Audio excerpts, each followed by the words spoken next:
Entonces, acá tenemos que tener la de siempre, ¿no? La actividad de Virchow para la trombosis venosa, que viene a ser la lesión del endotelio, o sea, hay una lesión del endotelio, esto vale para ambos, donde esta lesión activa las plaquetas cuando se trata, por ejemplo, de una trombosis arterial, y llama a las plaquetas sobre todo por la glicoproteína 2B3A y fibrinógeno para que vayan a tapar a esa lesión endotelial. ¿De acuerdo? Entonces, las lesiones endoteliales es la primera parte de mi triada. La segunda es la lentitud del flujo. ¿Dónde tenemos lentitud de flujo?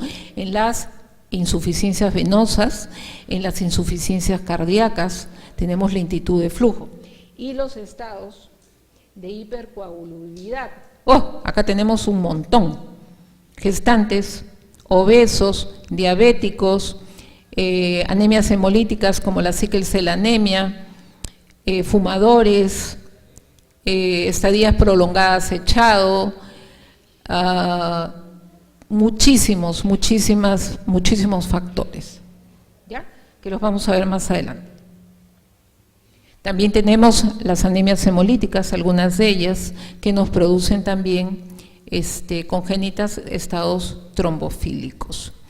Y los déficits nuevos, adquiridos, que ya se han descubierto, ya no es antitrombina 3, antitrombina proteína C y S como congénitos, sino adquiridos también.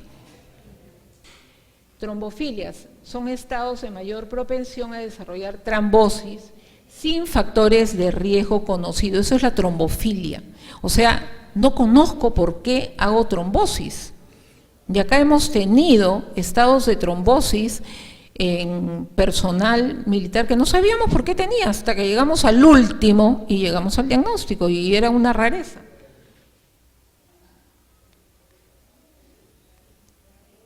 Pueden ser hereditarias o adquiridos, como les he dicho, viene a ser principalmente la obstrucción del vaso arterial o venoso. Cuando es arterial y distal, el miembro está frío, porque no hay arterias y la arteria lleva oxígeno.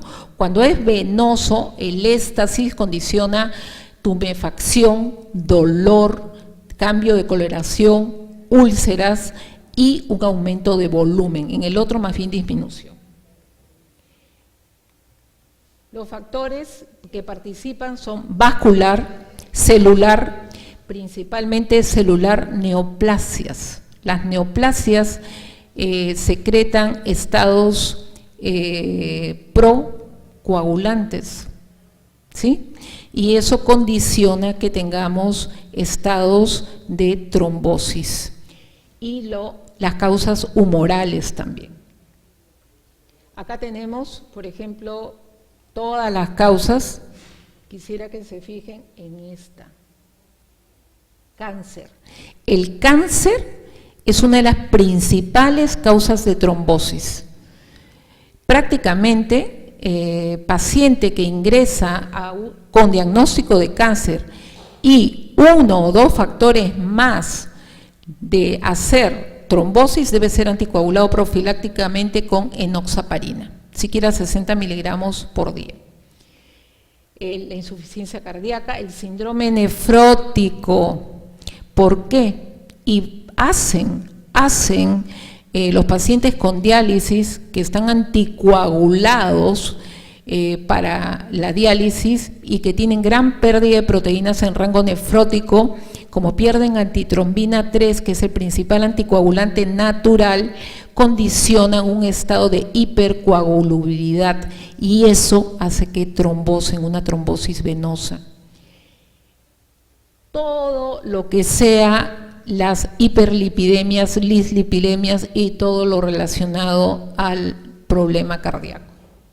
La obesidad y los anticonceptivos orales.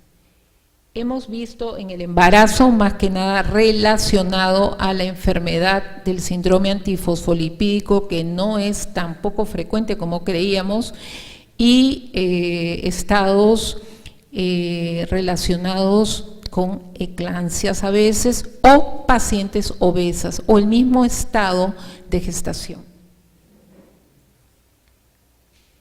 Acá tenemos el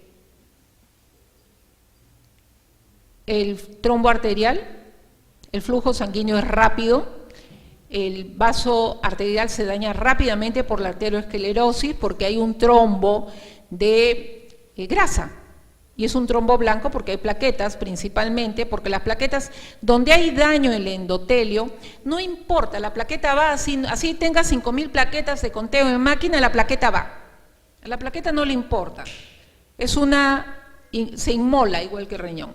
Entonces, por eso siempre cuando yo veo pacientes con púrpura trombocitopénica, insisto en mis colegas, por favor, hidrátalo bien, hidrátalo bien. ¿Por qué le digo hidrátalo bien? Para que el endotelio vascular esté bien y la plaqueta pues no se consuma. Lo mismo ocurre acá. Si hay un daño en el endotelio por la aterosclerosis, que es una placa dura, se va a dañar y se va a formar un trombo blanco. Y esto me va a traer una hipoxia. Y es distal, incluso me puede traer en las arterias coronarias y darme un infarto agudo. Y el inicio viene principalmente, ¿por qué? Porque se forma el factor tisular de la coagulación por la agregación plaquetaria por el daño del endotelio. ¿Y cómo se inició el daño del endotelio? Por la mala dieta. ¿Y por qué se inició la mala dieta? Por la costumbre de comer comida chatarra. Y eso me trajo aumento de peso, diabetes. Conclusión, se murió de un infarto de miocardio. Diferente en la trombosis venosa, donde el flujo es lento. Acá nuestro vaso sanguíneo generalmente está sano. ¿Ves mi trombo rojo? Porque acá son factores de coagulación los que se activan, más glóbulos rojos que se agregan. Acá hay una obstrucción, porque la sangre está, como quien dice, detenida. Y aquí puede ser una trombosis venosa profunda o una trombosis venosa periférica de vasos venosos debajo de la rodilla que quizás no nos traigan problema de trombosis pulmonar, porque arriba de la rodilla sí, y esto hay que tener muy en cuenta. Cuando yo tengo sospecha de una trombosis venosa, inmediatamente, con la sospecha nomás, hay que pedirle un TP-INR y anticoagular al paciente y luego pedirle su dímero D y hacerle un ecodoppler. Caso diferente es en la trombosis arterial que se va instalando poco a poco. El tratamiento ahí es la escéresis del trombo arterial cuando está en una parte en que puede perder un miembro, porque la aspirina y el clopidogrel no hacen gran cosa. Hereditarias. Acá sí es interesante conversar de la resistencia de la proteína del PSA o factor de Leydig. El factor de Leydig viene a ser una alteración genética y esto ha predispuesto a que haya una trombosis cada vez más frecuente. Fue diagnosticado en una ciudad de Holanda, por eso se llama factor de Leydig. Su presencia o su resistencia o la inhibición a los factores de coagulación es lo que se llama factor 5 de Leydig y que nos da trombosis, y es pregunta del examen.